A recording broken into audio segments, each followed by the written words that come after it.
अविन की इंसल्ट आयरा से बर्दाश्त नहीं हुई तो उसने भी राज से अपनी लिमिट में रहने को कहा। ये बात राज बर्दाश्त नहीं कर पाया। वो गुस्सा होकर वहां से जाने लगा, लेकिन तभी जेके उसके पीछे दौड़ा। उसने राज को आवाज दी, मिस्टर खंडेलवाल, मेरी बात तो सुनिए। राज नहीं रुका और तेजी से गार्डन से बाहर निकल गया। जेके किसी भी कीमत पर उसे यहाँ से इस तरह से नहीं जाने देना चाहता था। वो उसे रोकने के लिए उसके पीछे चला गया। यहाँ आयरा इस इंसिडेंट से बहुत परेशान हो गई थी। वो परेशान होने के साथ एम्बैरेसमेंट भी फील कर रही थी। उसने अविन से कहा, सॉरी अविन, मेरे अंकल की वजह से तुम्हारी इंसल्ट हुई। मुझे नहीं पता था कि वो ऐसा कुछ करेंगे। I am really very sorry. Avin ने कहा, डोंट वरी एके, इसमें आपकी कोई गलती नहीं है। एके उससे बोली, अविन, मुझे एक बात समझ नहीं आई। तुमने पहले क्यों नहीं बताया कि मिस्टर ओबरॉय ने तुम्हें एलिगेंट क्लब और रेस्टोरेंट की ओनरशिप ट्रांसफर कर दी है? अविन ने कहा, एक्चुअली मिस्टर ओबरॉय ने ये सब इतनी जल्दी में किया ना कि मैं खुद ही इसके लिए प्रिपेयर नहीं था। मुझे तो अब भी नहीं लग रहा कि एलिगेंट का ओनर मैं हूँ। इस पर मिनी बीच में बोली, आर यू सीरियस? तुम स्कूल टीचर हो या एलिगेंट के ओनर? अविन उसकी बात पर हंस दिया। उसने कहा, दोनों जॉब मैंने अपनी एबिलिटी से हासिल की है और एलिगेंट की ओनरशिप मुझे अपने लक की वजह से मिली है। इसीलिए जॉब मेरे लिए अब भी ज्यादा इंपॉर्टेंट है।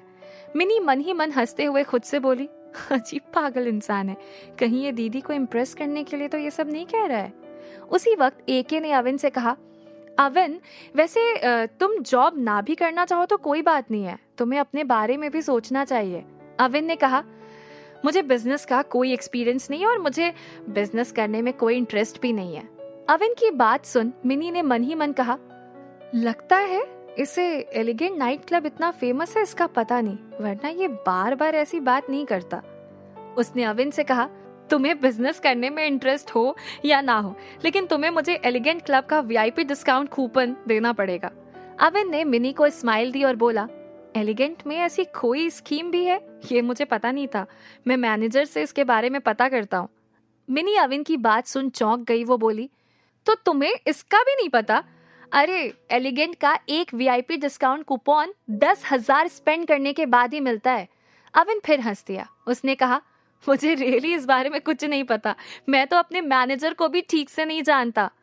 ये सुन मिनी शॉक्ड हो गई। उसने अविन से कहा, तो फिर तो तुम्हारा ये नया वेंचर भगवान के भरोसे ही चलेगा।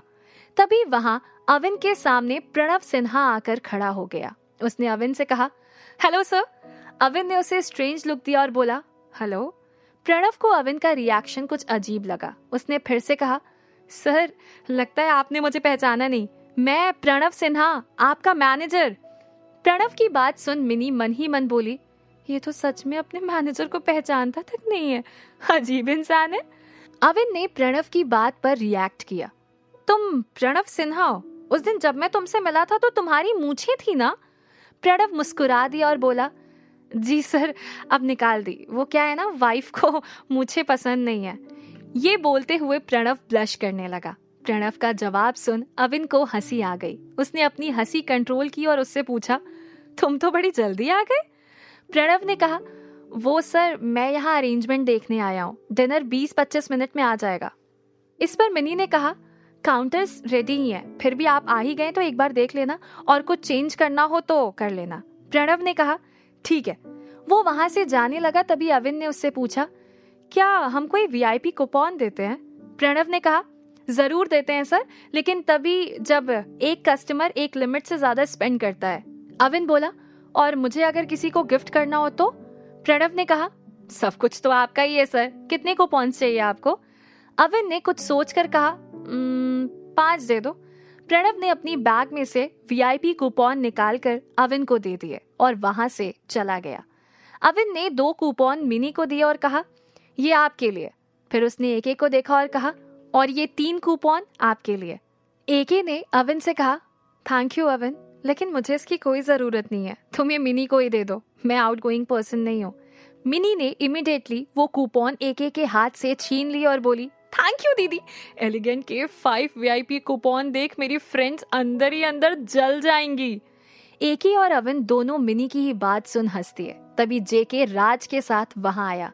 ये देख मिनी मन ही मन बोली, इन दोनों को जरा सी भी शर्म नहीं है, इनकी इतनी इंसल्ट करने के बाद भी बेशर्मों की तरह वापस आ गए। एके अब कोई और झमेला खड़ा नहीं करना चाहती थी। उसने जेके से कहा, अच्छा हुआ आप वापस आ गए अंकल, मैं तो डरी गई थी कि मिस्टर खंडेलवाल सच में तो बुरा नहीं मान गए। इस पर राज ने कहा, बुरा तो लगा था, लेकिन अपनों से बुरा मानकर इंसान कहाँ जाएगा। फिर मिस्टर ऋषि कोहली से मिले बिना चला जाता तो मन में एक अफसोस रह जाता। राज ने ये बात बड़े ही अजीब तरीके से कही थी। अविन ने उसके चेहरे के बदले हुए एक्सप्रेशन नोटिस किए। वो मन ही मन बोला, ये आदमी मुझे कुछ ठीक नहीं लग रहा, पता नहीं एके इसे कब से जानती है। तभी वहां जोरों से तालियां बजने लगी।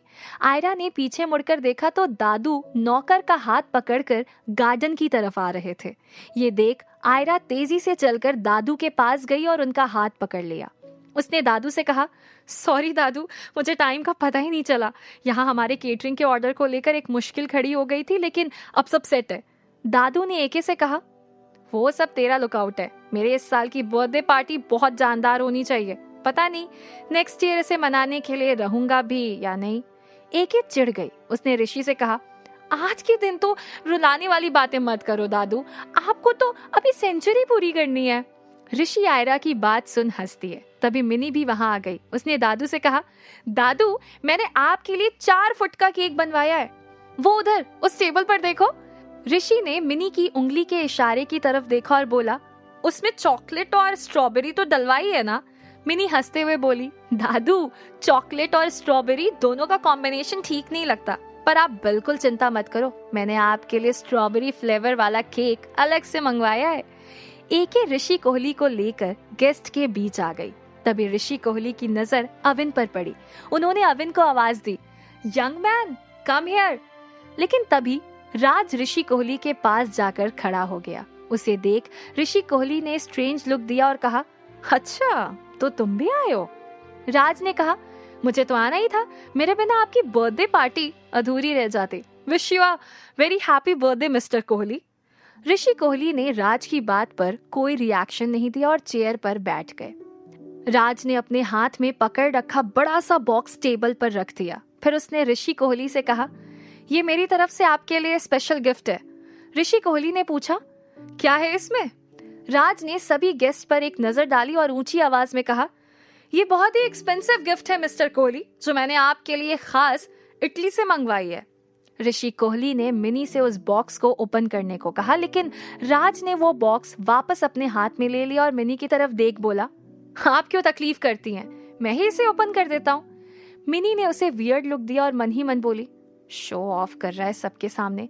दादू ने इसे इनवाइट नहीं किया, फिर भी उन्हें सबसे पहले विश करने की क्रेडिट ले ली इस बेशरम ने। राज उस बॉक्स की गिफ्ट पैकिंग ओपन करने लगा। वो मन ही मन बोला, let me check, seal pack ही होना चाहिए वरना सारी मेहनत बेकार चली जाएगी। राज ने बड़ी ही चालाकी से बॉक्स का गिफ्ट पैक ओपन कर उसकी सील भी चेक कर ली। वो मन ही मन बोला, सब कुछ बराबर है। उसने वो बॉक्स केयरफुली ओपन किया और ऋषि कोहली के सामने रख दिया। ऋषि कोहली की आंखों में चमक आ गई। वो एक्साइटेड होकर बोला, फेरेरो रोशर, तूने इसे इटली से मंगवाई है खंडेलवाल? राज ने बड़े एटीट्यूड के साथ जवाब दिया, बिल्कुल मिस्टर कोहली, जो चीज जहाँ की होती है वहीं बेस्ट मिलती है, और फिर मुझे पता है आपको चॉकलेट्स कितनी पसंद है। ये आज सुबह ही इटली से आई है, आप इसका टेस्ट कभी नहीं भूल पाओगे। ये कह राज ने मन ही मन कहा, मिस्टर ऋषि कोहली, एक बार इसे टेस्ट करने के बाद फिर आपको बर्थडे सेलिब्रेट करने की जरूरत ही नहीं पड़ेगी। अविन राज और ऋषि कोहली की सारी बातें सुन रहा था। वो मन ही मन बोला, ये तो यहाँ भी मिल जाती है, इटली से मंगवाने की क्या जरूरत थी। तभी राज ने अविन की तरफ देखा और कहा, मिस्टर देसाई, अब आपकी बारी। अब तो आप एलिगेंट के ओनर भी हैं, आप क्या गिफ्ट लेकर आए मिस्टर कोहली के लिए? हम श्योर वो मेरे इस गिफ्ट से ज्यादा एक्सपेंसिव तो नहीं होगा। राज ने सबके सामने अविन की फिर से इंसल्ट की। एके ने इस बार भी अविन को सपोर्ट किया। उसने आगे आकर राज से कहा, मिस्टर खंडेलवाल, हमें किसी से किसी भी तरह के गिफ्ट की कोई एक्सपेक्टेशन नहीं है। दादू के बर्थडे सेलिब्रेशन में आप सबका आना ही कोहली फैमिली के लिए बहुत बड़ा गिफ्ट है। अविन ऋषि कोहली के पास आया। उसने हाथ मिलाकर उन्हें विश किया और कहा, हैप्पी बर्थडे दादू। दादू ने उसे हक किया और कहा, मैं आयरा को रोज याद दिलाता था, तूने यहाँ आकर मुझे खुश कर दिया। अविन ने इमोशनल होकर कहा, आपने बुलाया तो मैं मना कैसे कर सकता था दादू।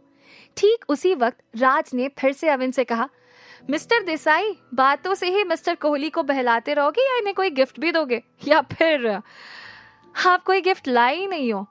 अविन ये सुन मन ही मन बोला, ये तो पीछे ही पड़ गया है, ये कुछ ज्यादा पैसों का भूखा है, इसके लिए पैसों से बढ़कर कुछ है ही नहीं, इसे समझ नहीं आएगा इमोशंस क्या होते हैं।